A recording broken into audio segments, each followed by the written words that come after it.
किसकी जमीन सरकार लेगी, किसकी जमीन सरकार नहीं लेगी, सरकार के पास कितना जमीन है, कब से जमीन सर्वेक्षण शुरू है, कौन।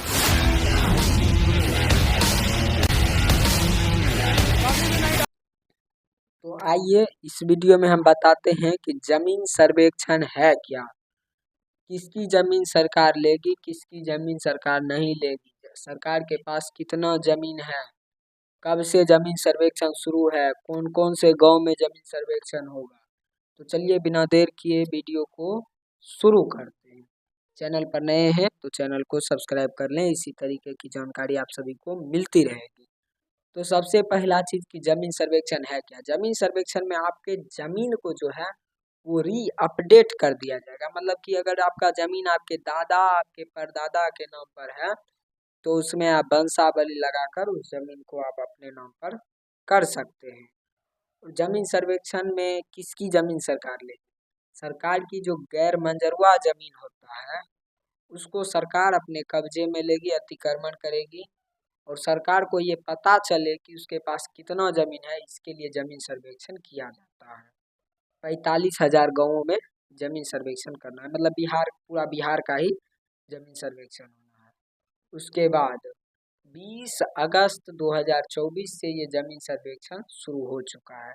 इसकी क्या प्रक्रिया है, ये 2 तरीके से होगा, पहला ऑनलाइन, दूसरा ऑफलाइन। ऑनलाइन प्रक्रिया में ऑनलाइन जाकर आप खुद ऑनलाइन आवेदन करके जमीन का सर्वेक्षण करवा कर आप अपना निष्ठा हो सकते हैं। लेकिन ऑफलाइन प्रक्रिया में आपको फॉर्म लेना होगा, फॉर्म भरकर रखना होगा। जमीन सर्वे का शिविर यानी कि कैंप लगेगा, उस कैंप में आएंगे जमीन सर्वेक्षण करने वाले अधिकारी, तो वो आपसे जमीन का फॉर्म जमा कर देना है वहाँ पे। उसके बाद आपका जमीन सर्वे हो जाएगा, या फिर आप ब्लॉक में जाकर अपने अंचल में जाकर फॉर्म को जमा कर सकते हैं। जमीन सर्वेक्षण की प्रक्रिया बस इतना है कि आपको फॉर्म लाना है किसी CSC ऑनलाइन के दुकान से और फॉर्म भर के जमा कर देना। अगर आप लोग हमारे अगल बगल के हैं और अगर आप लोगों को फॉर्म की आवश्यकता है, अगर कहीं नहीं मिल रहा है तो हमारे इस दिए हुए नंबर पर कांटेक्ट करें, आपको फॉर्म उपलब्ध करा दिया जाएगा। अब बात रहे कि सरकार ऐसा कर क्यों रहा है। पहला चीज ऐसा इसलिए हो रहा है कि बिहार में सबसे ज्यादा आत्महत्या या फिर लड़ाई मर्डर कुछ भी होता है तो उसका सबसे बड़ा कारण है जमीनी विवाद। जमीन का जो विवाद होता है उसको कम करना। दूसरा, रजिस्ट्री होने वक्त लेन देन में आसानी। और तीसरा, री अपडेट। चौथा, ऑनलाइन पर सारा चीज आ जाएगा। अब बात रही कि जमीन सर्वेक्षण में जितना भी जमीन है वो अगर आपके पहले ही हमने जैसा बता दिया कि आपके दादा परदादा के नाम पे है तो वो आपके नाम पे आ सकता है।